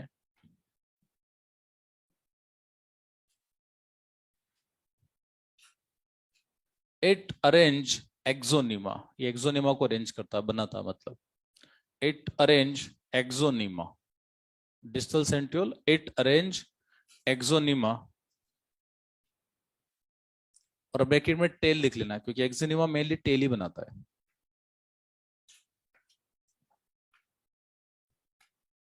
ठीक है.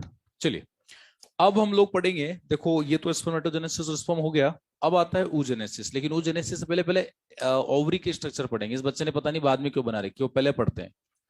चलो अच्छा इधर देखो. एक फीमेल है वो इस तरह से, उसमें एक ओवरी है. ओ भाई दो ओवरी है. अपन लेटरल साइड से हमने एक ले लिया एलएस. क्या ले लिया? तो मुझे बताओ मीजोवरियम वाला पार्ट किधर होगा, आगे की तरफ कि पीछे की तरफ?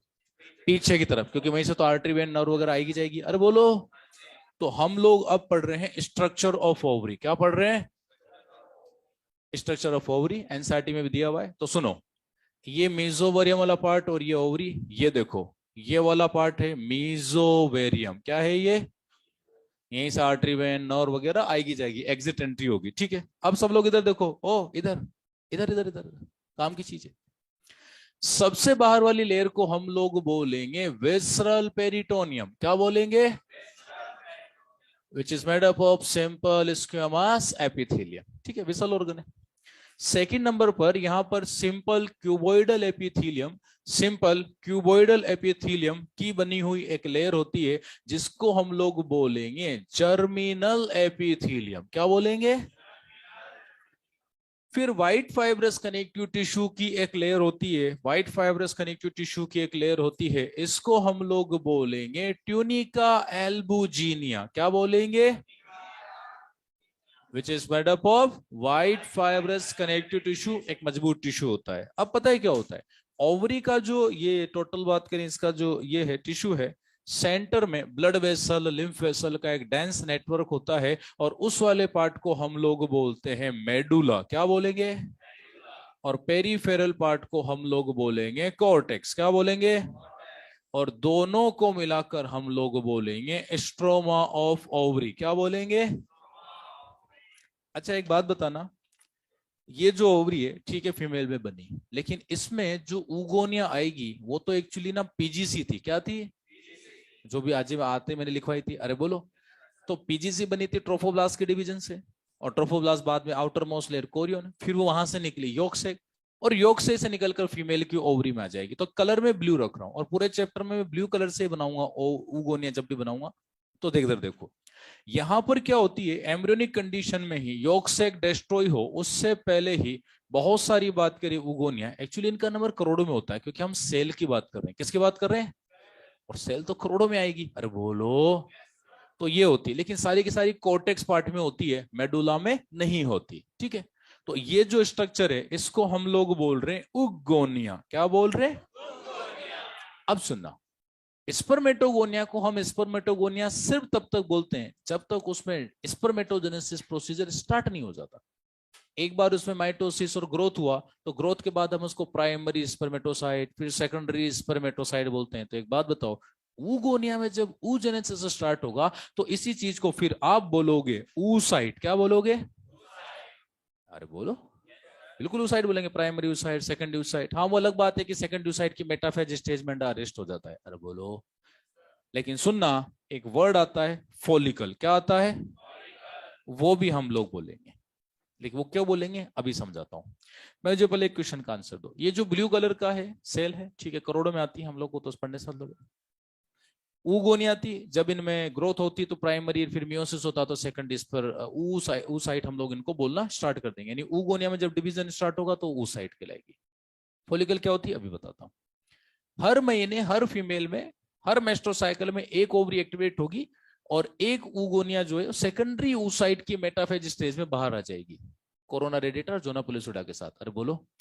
और फिमरिया उसको कैच कर एम्पुला में डाल देंगे। अरे बोलो। ठीक है, तो फिर एक बात बताओ, जब गेमिट ये ब्लू कलर वाला पार्ट है तो फिर आप इस ब्लैक कलर की सेल की लेयर को जर्मिनल क्यों बोल रहे हो? मेल में आपने जर्मिनल एपिथेलियम किसको बोला था? स्पर्मेटोगोनिया को, क्योंकि वही आगे जाके स्पर्म बना रही है।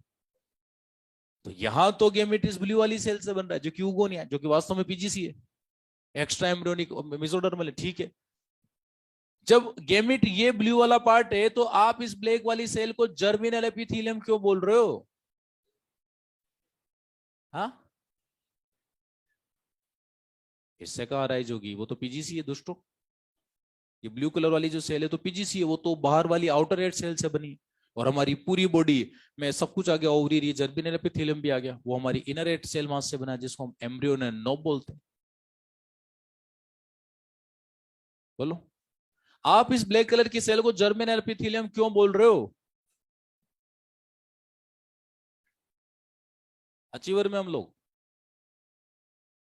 चलो मैं बता देता हूं, इधर देखो, ऑनलाइन वालों पता है तुम्हें किसी को?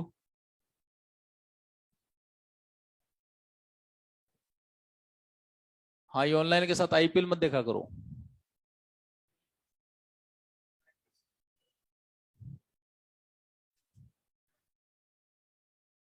इधर देखो, हाँ बताओ ना, जर्मिनल एपिथेलियम क्यों बोल रहे हैं उसको?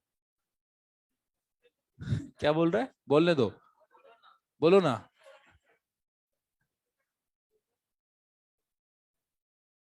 चलो मैं ही बताऊंगा, और कौन बताएगा? इधर देखो, सुनो, पहले तो ये समझो फॉलिकल क्या होती है। फॉलिकल एक लैटिन वर्ड है, इसका मतलब होता है अ सेक लाइक स्ट्रक्चर।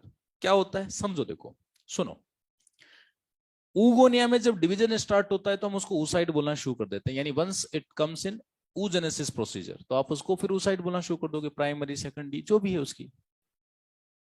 फॉलिकल क्या होता है? ओ भाइयों इधर देख लो, आता तुमको पहले से कुछ नहीं और अभी नहीं समझना चाहते तो अगले साल दोबारा आना है क्या? तो फिर इधर अगले साल आप तो जाओ मेडिकल कॉलेज में, बरसों हो गए इधर, बच्चे भी बड़े हो गए अब तो तुम्हारे, है ना। चलो, एक्चुअली क्या होता है, ये जो ब्लैक कलर की सेल्स है, ये जो ब्लैक कलर की सेल्स है, मैंने कलर जानबूझ कर रखा था कि आप फाइंड आउट कर सको, पूरे चैप्टर में मैं कलर ये रखूंगा, फॉलिकल बनाओ चाहे कुछ भी बनाओ।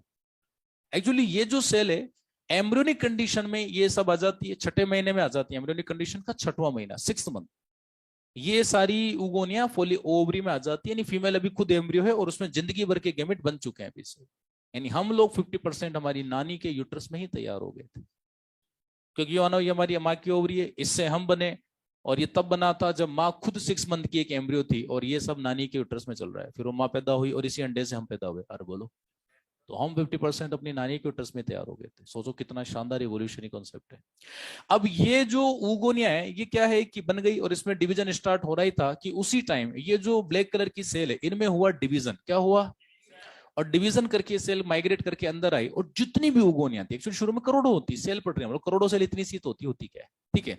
ये जितनी भी बात करें उगोनियां थी उनको इस ब्लैक कलर की सेल में डिवीजन हुआ और बहुत सारी सेल बनी और जितनी भी उगोनियां थी उन सेल को इन सेल ने कवर कर लिया और ओवरऑल स्ट्रक्चर को बोलेंगे फॉलिकल। क्या बोलेंगे? तो याद रखना इन सेल को फोलिकुलर सेल बोलते हैं या स्ट्रोमल सेल या स्पिंडल सेल बोलते हैं। और इनकी वजह से जितनी भी लाखों करोड़ों उगोनियां थी वो सब की सब लाखों करोड़ों फोलिकल के अंदर कवर्ड होगी। और अब जितना भी डिवीजन है, जितना भी नरिशमेंट है इस ब्लू कलर के गैमेट का यानी उगोनिया ऊसाइट का, वो सब इन ब्लैक कलर की सेल के कंट्रोल में आ गया। जितनी इंपॉर्टेंट एक मेल के लिए सर्टोली है उससे भी ज्यादा इंपॉर्टेंट ये वाली लेयर है, क्योंकि ये ब्लैक कलर की सेल इन्हीं सेल से बनी है और आगे जाके यही फॉलिकल बनवाएगी। और फॉलिकल के बिना ये oocyte 2 कोडी की भी नहीं है, ये मर जाती है। एम्ब्रियोनिक डेवलपमेंट में ही अपना पूरा oogenesis पूरा कर देती है। तो इसका नरिशमेंट, इसको कवरिंग, इसको प्रोटेक्शन, इसका डिवीजन कंट्रोल करना, कब क्या करना है, फिर आगे जाके जब बहुत सारी लेयर्स बनेगी तो थीका इंटरना भी इसी से बनेगा, ग्रेनोसा सेल भी यही है, कोरोनाटर सेल भी यही है, एस्ट्रोजन भी यही बनाएगी, प्रोजेस्टेरोन भी यही बनाएगी, इनिबिन भी यही बनाएगी। तो भाई फीमेल को फीमेल भी बना रही है। अरे बोलो, तो ये सेल एक गेमिट से भी ज्यादा इंपॉर्टेंट है गेमिट के लिए। इनके बिना ये गेमिट किसी काम का नहीं है। इसलिए साइंटिस्ट ने इस वाली लेयर को ही बोल दिया जर्मिनल एपिथेलियम। क्या बोल दिया? क्योंकि ये ब्लू कलर का उगोनिया या oocyte इनके बिना कुछ नहीं कर पाता। ये एम्ब्रियोनिक कंडीशन में मर जाता या डिवीजन पूरा कर लेता। समझ में आया? तो उसका division, nourishment, nutrition, covering, protection, oestrogen, progesterone, granulosa, corona data सब ये ब्लैक कलर की सेल बनाती है। अरे याद करो, सब फोलिकुलर सेल ही तो बनाती है। फॉलिकुलर सेल ही ग्रेनुलोसा है, वही कोरोना रेडिटा है, वही थीका इंटरना है। उन्हीं से एंट्रम फ्लूइड बनता है, उन्हीं से ओवम रिलीज होता है, अंडा रिलीज होता है। तो ले दे के सारा प्रोग्राम ही ये करिए, अंडे को रिलीज करवाना, सब कंट्रोल, नरिशमेंट, डिवीजन सब। इसलिए साइंटिस्ट ने नाम दे दिया जर्मिनल एपिथेलियम। क्या नाम दे दिया? समझ में आया? और ये वाला पार्ट भी पहली बार ही समझ में आया होगा जिंदगी में कि उसको जर्मिनल क्यों बोलते हैं। ठीक है, अब सुनो, अब आ रहा है शानदार टॉपिक oogenesis। नहीं, पहले डायग्राम बनाओ ना। हाँ पता है मुझे, टाइम हो गया, आईपीएल देखना तुमको घर जाके। दोस्तों पढ़ो इधर चुपचाप। खाना तो बहाना है, तुम 1 घंटे तक खाना खाते हो आईपीएल के चक्कर में। शिहाई पनीर में से पनीर तो खत्म हो गया होगा, और तो मॉर्निंग के बैच वाले बच्चों ने खत्म कर दिया होगा। तो तुम्हारे को मिलेगी ग्रेवी।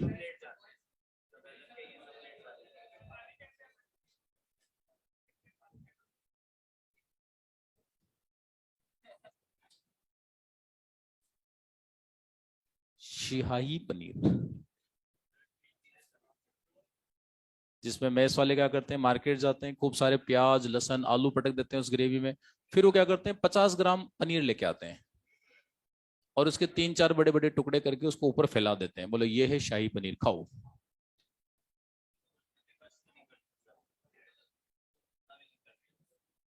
और जो बच्चा सबसे पहले जाता है वही खा जाता पूरा।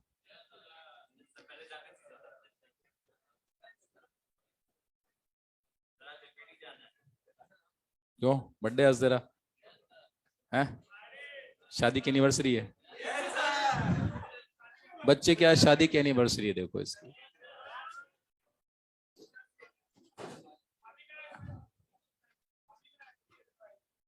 अच्छा, बच्चे का बर्थडे।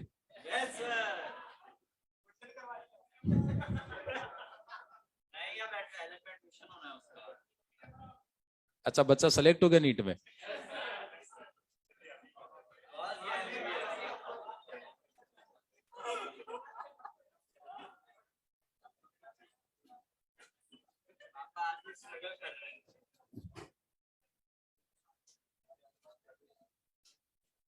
ये पीछे वाले बच्चे तो इतने पुराने, 6.5 करोड़ ईयर साल पहले डायनासोर को इन्होंने ही मारा था।